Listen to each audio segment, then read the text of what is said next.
नमस्कार, पक्ष विपक्ष में आपका स्वागत है। मैं हूं आपके साथ रविंद्र सिंह। बात कश्मीर चुनाव पर रार की। जम्मू कश्मीर में गैर कश्मीरी लोगों को मताधिकार देने को लेकर सियासी बवाल शुरू हो गया। चुनाव आयोग ने कहा है कि जम्मू कश्मीर में रह रहे गैर कश्मीरी लोग भी अपना नाम मतदाता सूची में दर्ज करा सकते हैं। उन्हें मूल निवास प्रमाण पत्र की भी जरूरत नहीं होगी। चुनाव आयोग के इस फैसले से जम्मू कश्मीर में 25 लाख नए मतदाता शामिल हो जाएंगे। आयोग के खिलाफ इस कदम के खिलाफ विपक्षी दलों ने मोदी सरकार के खिलाफ मोर्चा खोल दिया।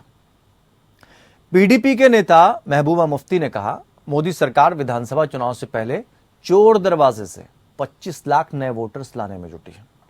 तो नेशनल कॉन्फ्रेंस ने 22 अगस्त को इस मुद्दे पर सर्वदलीय बैठक बुलाई।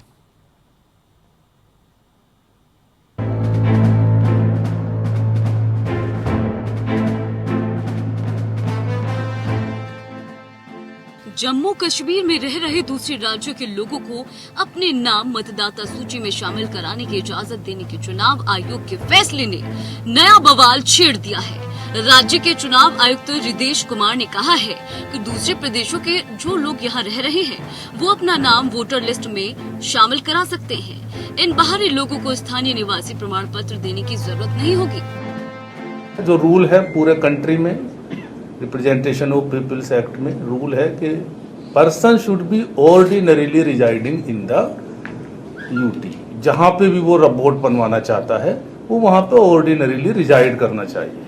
ऑर्डिनरीली रिजाइड करने का जो डिसीजन है वो ईआरओ को लेना है। जो वहाँ इलेक्टोरल रजिस्ट्रेशन ऑफिसर है या एईआरओज हैं कॉन्स्टिट्यूएंसीज में, वो इस बात को देखेंगे कि भाई ये यहाँ पे ऑर्डिनरीली रहता है, यहाँ पे इसकी नौकरी हो सकती है, वहाँ पे वो एजुकेशनल पर्पज़ के लिए भी रह सकता है, लेबर पर्पज़ के लिए भी रह सकता है, बिजनेस पर्पज़ के लिए भी रह सकता है।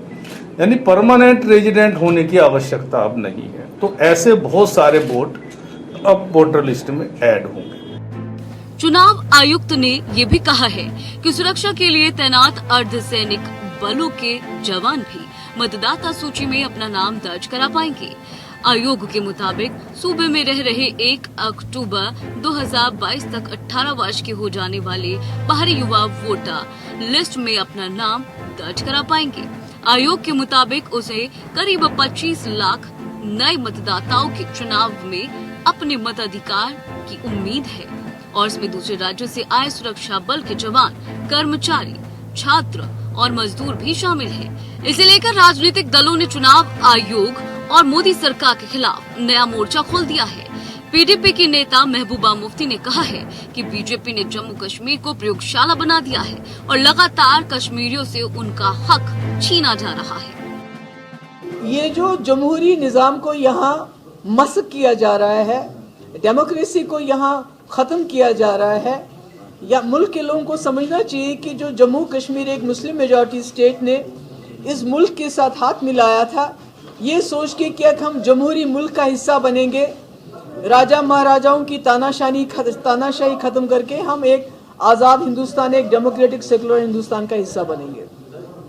मगर उसके बाद जबकि पूरे मुल्क में डेमोक्रेसी हुई, हमारे यहाँ ऐसे कुछ वाकयात हो गए अनडेमोक्रेटिक तरीके से, जैसे शेख साहब को डिसमिस किया गया। वहीं इस बात पर हैरान नेशनल कांग्रेस ने 22 अगस्त को सर्वदलीय बैठक बुलाई है।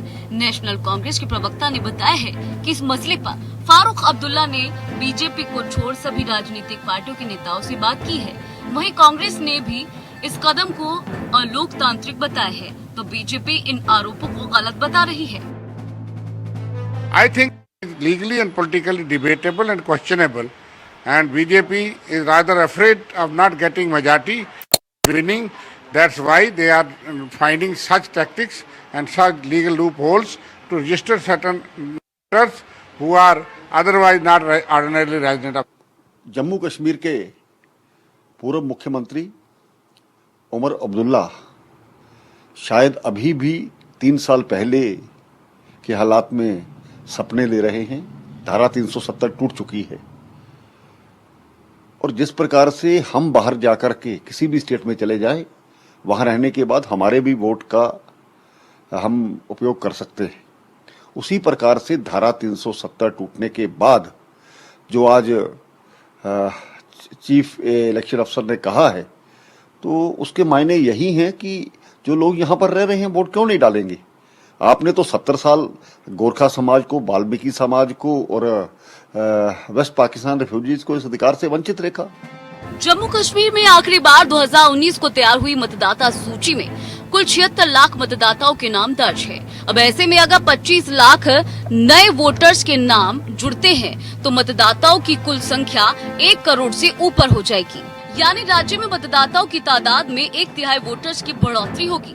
तो जाहिर सी बात है कि बाहरी मतदाताओं के पास चुनाव का रुझान बदलने की ताकत होगी और इसलिए उपकार संगठन और दूसरे विरोधी दल चुनाव आयोग के इस कदम का विरोध कर रहे हैं। Bureau report, APN। तो पक्ष विपक्ष में कश्मीर मुद्दे को लेकर बात करेंगे क्योंकि हलचल मच गई है। 25 लाख नए वोटर होंगे, सारा चुनावी गणित जो है पलट जाएगा। लेकिन आधार क्या होगा? क्योंकि डोमिसाइल जो सर्टिफिकेट है उसकी कोई आवश्यकता नहीं पड़ेगी। पीडीपी कह रही है कि लोकतंत्र को कमजोर करने की साजिश है। जो स्थानीय निवासी हैं उनके वोटों का हनन है। लेकिन जब हम बाहर की तरफ से अगर वोटों को, जो लोग वहां रह रहे हैं, तो वो कौन लोग हैं, कितने दिनों से वहां रह रहे हैं, किस आधार पर वोट देंगे, ये भी हमें समझना होगा। क्या वास्तव में लोकतंत्र को कमजोर करने की साजिश है या एक राजनीतिक और नैतिक कदम है? ये इसको समझने की कोशिश करेंगे। तीनों खास मेहमान हमारे साथ जुड़े हुए हैं। वरिंदर सिंह सोनू पीडीपी की तरफ से अपनी बात रखेंगे, आबिद हुसैन खान भारतीय जनता पार्टी की तरफ से अपनी बात रखेंगे और जया ठाकुर कांग्रेस की प्रवक्ता हैं। आप तीनों खास मेहमानों का बहुत बहुत स्वागत करते हैं और इस चर्चा को आगे बढ़ाते हैं। शुरुआत करते हैं पीडीपी से क्योंकि कई शिकायतें हैं। वरिंदर सिंह, क्या कमियां लग रही हैं?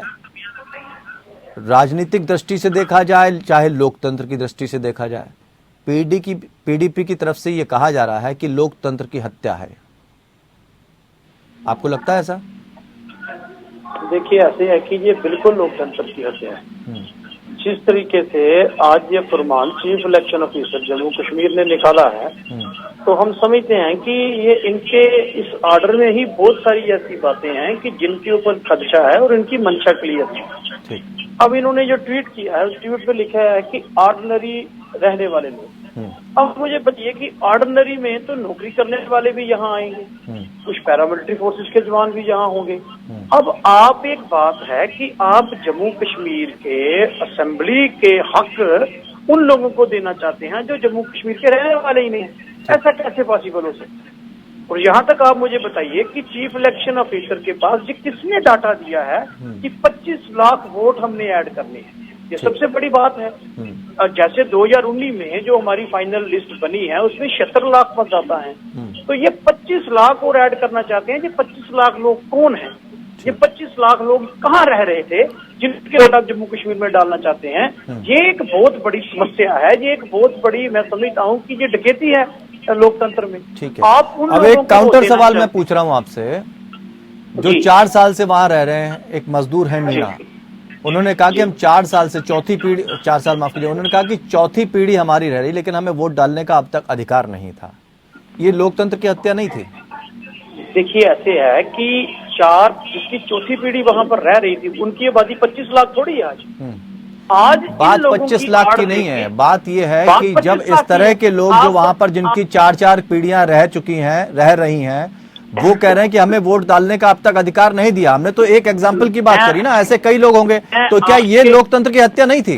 देखिए, ऐसे है कि वो सिर्फ वेस्ट पाकिस्तानी रिफ्यूजी थे जिनको ये हक वंचित था, तो वो 4 पीढ़ी से रह रहे थे। उनकी तादाद 25 लाख नहीं है।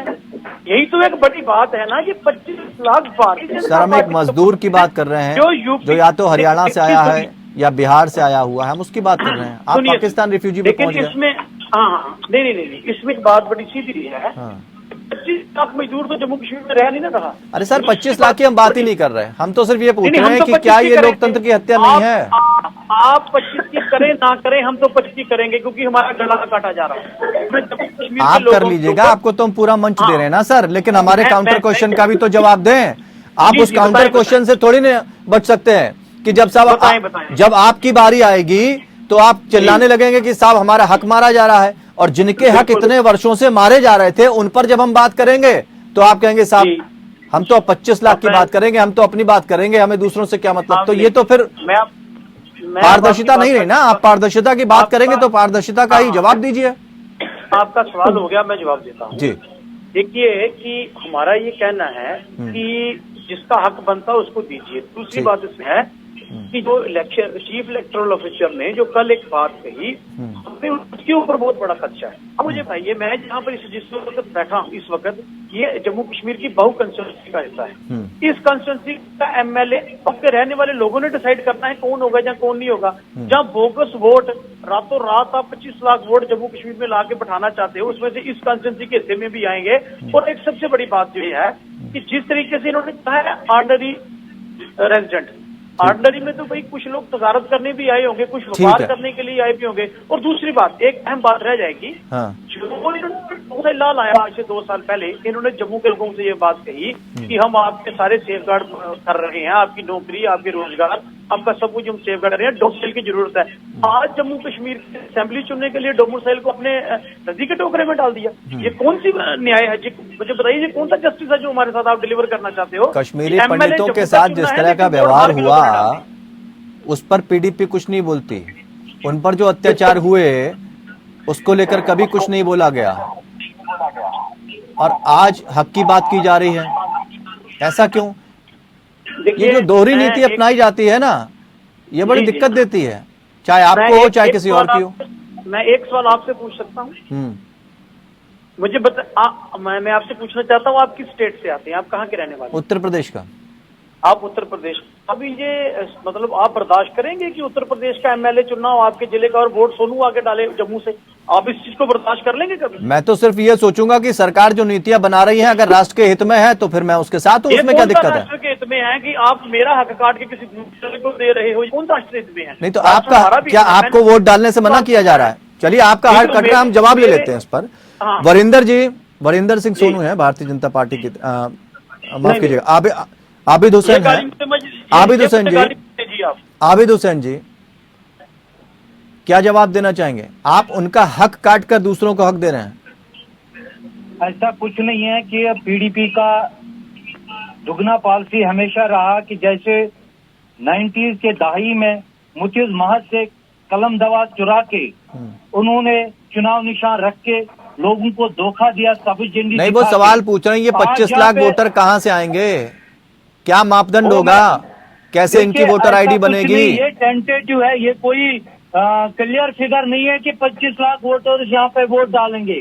व्हाट्सो जो फिगर बनेगा वो 20 लाख बने, 18 बने, व्हाट्सो वो इलेक्शन कमीशन ऑफ इंडिया का एजेंडा है कि कितने लोग यहाँ पे रह रहे हैं। जैसे हमारे गाँव में पिछले 20 साल से मोहम्मद असगर एक रह रहा है। महबूबा मुफ्ती कह रही हैं कि जो आयोग है वो तो एक्सटेंशन है भारतीय जनता पार्टी का। वो मानी कहा रही हैं, वो तो कह रही हैं कि भारतीय जनता पार्टी का जो एजेंडा है उस पर काम करता है आयोग। भारतीय जनता पार्टी का एक ही एजेंडा है, पूरे हिंदुस्तान में पीस रेस्टोर होना चाहिए। नया भारत है, नया भारत में विश्व लेवल पे लाना सबसे बड़ी बात है। हमारा कोई ऐसा पॉलिसी नहीं है कि हम वोट की सियासत करें, वोट बैंक बनाने की सियासत करें।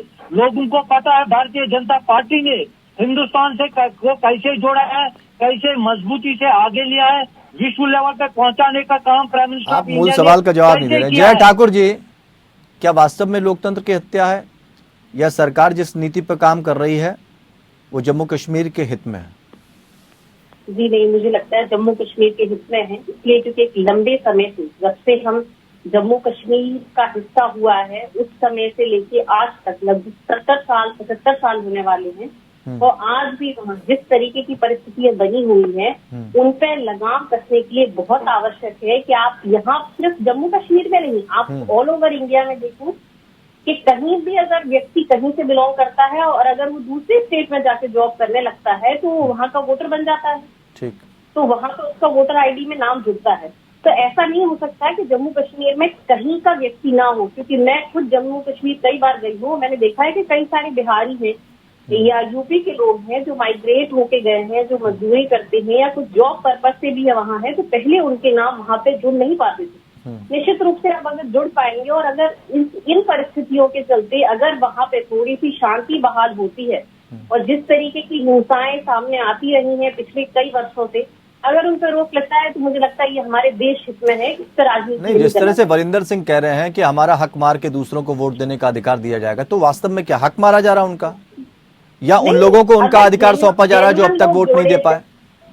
नहीं, जो जेन्युइन लोग हैं वहां पे, जो जैसे कई पीढ़ियां वहां रह रही थी पर वहां पे उनको अधिकार नहीं था वोट डालने का, तो वो भी तो व्यक्ति है, उनके भी तो अधिकार अफेक्ट हो रहे हैं पिछले कई सालों से, तो उन्हें भी वोट डालने का अधिकार है। मुझे नहीं लगता ऐसा हो रहा है। निश्चित रूप से इसमें चेंज आना चाहिए। जम्मू कश्मीर में जो परिस्थितियां हैं, अगर इस तरीके से अन्य लोगों को भी वहां जोड़ा जाएगा जो अदर स्टेट के हैं, और ऐसा नहीं है कि वहां से जाएंगे वोट डालने, नहीं, वहीं पर हैं और वहीं पर वोट डालेंगे वो, तो उसमें मुझे लगता है जम्मू कश्मीर को फायदा होगा। आबिद जी, एक वाजिब सा सवाल उठाया, उसका कंफ्यूजन दूर कर दीजिए ताकि वरिंदर सिंह सोनू संतुष्ट हो जाए।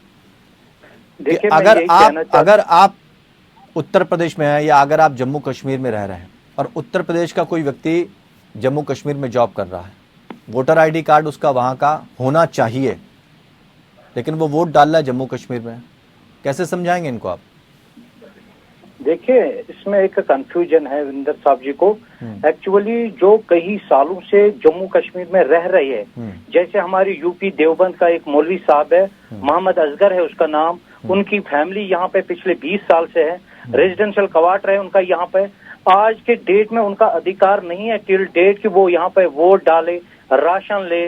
उनका जो अगर आधार कार्ड एक है हिंदुस्तान में, तो वोट डालने का हक है उस व्यक्ति को जो जिस स्टेट में रहे, अगर वो 20 साल लेकिन से रह रहा है। आबिद हुसैन जी, अगर ये बात आयोग अपनी गाइडलाइंस में क्लियर कर दे मीडिया में आकर, तो कंफ्यूजन क्यों रह जाएगा? या जानबूझकर ऐसा कंफ्यूजन क्रिएट किया जाता है कि एक शगुफा कम से कम छुड़े, कुछ गर्माहट आए सियासत में? देखो ये गुपकार अलायंस जो यहाँ पे है जम्मू कश्मीर में, पहले तो गुपकार अलायंस था, बहुत सारे पार्टीज, अब वो गुपकार कन्वर्ट हो गए TFA, two families alliance, Abdullah खानदान और मुफ्ती खानदान का, क्योंकि लोगों को उन पे विश्वास नहीं है, वो गलत अफवाहें आम जनता के बीच में लगाते हैं। अभी नहीं, अगर अनाउंसमेंट आप कर रहे हैं, अगर आयोग कर रहा है, तो वो किसी पार्टी का तो है नहीं, वही मैं कह रहा हूं, तो उसमें गुपकार का बीच में कहां से आ गया? मैं तो सिर्फ ये कहना चाह रहा हूं कि अगर आयोग किसी गाइडलाइंस को दे रहा है या कुछ बता रहा है, तो सारा स्पष्टीकरण दे दे। वही तो, उस पर कोई फाइनल शेप अभी फाइनल नहीं हुआ है। इलेक्शन कमीशन ने कहा जब मिल बैठ के सब पार्टियां बैठेंगे, चाहे बीजेपी हो, अपोजिशन हो, बैठ के एक ही टेबल पे इलेक्शन कमीशन के पास मेमोरेंडम रखे। डेफिनेटली यहाँ डेमोक्रेसी है, बहुत बड़ा देश है, डेमोक्रेटिक सेटअप है इसमें, तो जहाँ पे दिक्कतें हैं, जहाँ पे कंफ्यूजन, उस चीज को दूर करेंगे। ऐसा नहीं कि रातों रात 25 लाख वोट आएंगे। नहीं, तो पहले कंफ्यूजन क्यों नहीं दूर किया जाता? पहले अनाउंसमेंट किया जाता, उसके बाद कंफ्यूजन दूर किया जाता। पहले कंफ्यूजन दूर कर लीजिए, उसके बाद अनाउंसमेंट कर दीजिए। जो इलेक्शन कमीशन ने कहा कि 10 to 20 to 25 lakh voters register होंगे 25 नवंबर तक, वो लोग हैं जो वेस्ट रिफ्यूजीज है, वेस्ट पाकिस्तानीज है, और जो पिछले 20 साल से रह रहे हैं। ये कोई कंफर्म फिगर नहीं है 25 लाख, हो सके यह आंकड़ा 20 लाख तक ही पहुंचे, 17 लाख ही तक पहुंचे। जितना फिगर बनेगा ये ऑफिशियल फिगर बनेगा और हर डिस्ट्रिक्ट में ये रिकॉर्ड रजिस्टर होगा। ऐसा नहीं कि रातों रात किसी यूपी या किसी हरियाणा के व्यक्ति को लाके यहाँ वोट रजिस्टर करेंगे। संतुष्ट हैं आप जवाब से? फिर चूंकि वरिंदर सिंह सोनू को भी कंफ्यूजन था, उनसे भी हम जवाब ले लेते हैं। जी देखिए, ये तो समय बताएगा। एक तो ये जो मैंने बात करी कही, मैं उस पर हूँ कि ये जो इशू उठाया है बीजेपी ने, ये कुछ स्टेट के हित में है और कुछ उनके खुद के पर्सनल जो एजेंडा वो चलाते हैं वोट बैंक का, उनके हित में है। क्योंकि जिस तरीके से ये डाटा बता रहे हैं, मुझे नहीं लगता उतनी संख्या में जम्मू कश्मीर में लोग होंगे, लेकिन ये बहुत इम्पोर्टेंट है कि इस तरीके से ये जेन्युइन एक विश्वसनीय संस्था जया ठाकुर जी, जिस पर पूरा देश भरोसा करता है, आयोग पर, तो क्या लगता है कि इस तरह से अगर कहेंगे तो भरोसा भी कहीं ना कहीं टूटता है पब्लिक का, कि आयोग भी क्या कुछ भी बोलता है? नहीं, बिल्कुल मैं आयोग पे जो है भरोसा जता रही हूँ। मुझे लगता है कि जेन्युइन चीजें सामने आए तो अच्छा है स्टेट के लिए। और चूंकि महबूबा मुफ्ती कह रही हैं, एक्सटेंशन बता रही हैं आयोग को लेकर, इस तरह की स्थिति पहले कभी बनती नहीं थी। नहीं, देखिए महबूबा मुफ्ती और ऐसा नहीं, कई बार कांग्रेस ने भी इस तरह के सवाल खड़े किए। देखिए आज की डेट में जिसके भी राइट अफेक्ट होंगे वो निश्चित रूप से एजेंसीज पे उंगली उठाएगा, क्योंकि कहीं ना कहीं एक साइड ही काम कर रही है। इनको बहुत ज्यादा फेयर क्रेडिबिलिटी की थोड़ी सी तो लूज हुई है, क्योंकि जिस तरीके से बीजेपी को सपोर्ट किया जा रहा है फ्रॉम बीजेपी को सपोर्ट, ठीक तो है, कहीं ना कहीं थोड़ा सा डाउट होता है कि इज इट फेयर और नॉट। ठीक है। वरिंदर सिंह सोनू जी, सहमत हैं आप? आपकी बात का तो जवाब मिल गया कि जो जिनकी पीढ़ियां 4-4 रह रही, 20 वर्षों से जो रह रहे हैं, जिनको अधिकार नहीं मिला था, ऐसे लोगों को का खाका तैयार कराया जा रहा है। देखो सर, ऐसे है कि मैंने पहले भी कहा है कि इनके पास कितने डाटा दिया कि वो 25 लाख लोग, इतने लोग तो वो है नहीं ना। हमें मालूम है हम जम्मू कश्मीर के नहीं, वो तो कह रहे हैं लमसम उन्होंने दे दिया 25 लाख की संख्या के, लेकिन अभी तो सब सारी गणना होगी, सब तैयार होगा, तब आएगा ना असली आंकड़ा सामने। जनता पूरे देश पर कंफ्यूजन में रखना चाहते हैं, इनका कंफ्यूजन में काम। लेकिन इसमें ये भी मानोगे ना आपकी, कहीं ना कहीं आप लोगों की चूक रही, पहले काम आप लोग ये करवा लेते तो ये स्थिति नहीं झेलनी पड़ती। लोकतंत्र का हनन तो आप लोग भी करते रहे। चलिए, आवाज आपकी नहीं पहुंच पा रही, आवाज नहीं पहुंच पा रही। बहुत बहुत शुक्रिया, वक्त इतना ही था हमारे पास, बहुत बहुत शुक्रिया। लेकिन आवाज दबाने की हम कोशिश नहीं कर रहे हैं, दरअसल उनकी आवाज हम तक पहुंच नहीं पा रही, वक्त हमारे पास इतना ही था। लेकिन फिर किसी मुद्दे के साथ हम हाजिर होंगे और चर्चा को आगे भी बढ़ाएंगे, क्योंकि ये मुद्दा अभी उठा है, गर्म है, सारे सवालों के जवाब भी हम तलाशेंगे। पर मूल सवाल ये निकल कर आया कि लोकतंत्र का हवाला वो पार्टियां दे रही हैं जो अब तक लोकतंत्र का हनन करते आई हैं, जिनकी 4-4 पीढ़ियां वहां पर बसी हुई हैं, काम कर रही हैं, अधिकार चाहती हैं, उनको इतने वर्षों से अधिकार नहीं मिला। आज जब खुद पर बनाई तो सबको अपना अधिकार याद आ रहा है, और यही शायद याद दिलाने की कोशिश कर रही है भारतीय जनता पार्टी कि अगर आपको अधिकारों का याद रखना है तो सबके अधिकारों की बात करिए ना। आप सिर्फ अपने अधिकारों तक सीमित क्यों रह जाते हैं? लोकतंत्र तभी जीवित रह सकता है जब सबके अधिकारों की समान बात होती है। फिलहाल इतना ही, खबरों का दौर जारी रहेगा, जुड़े रहिए हमारे साथ।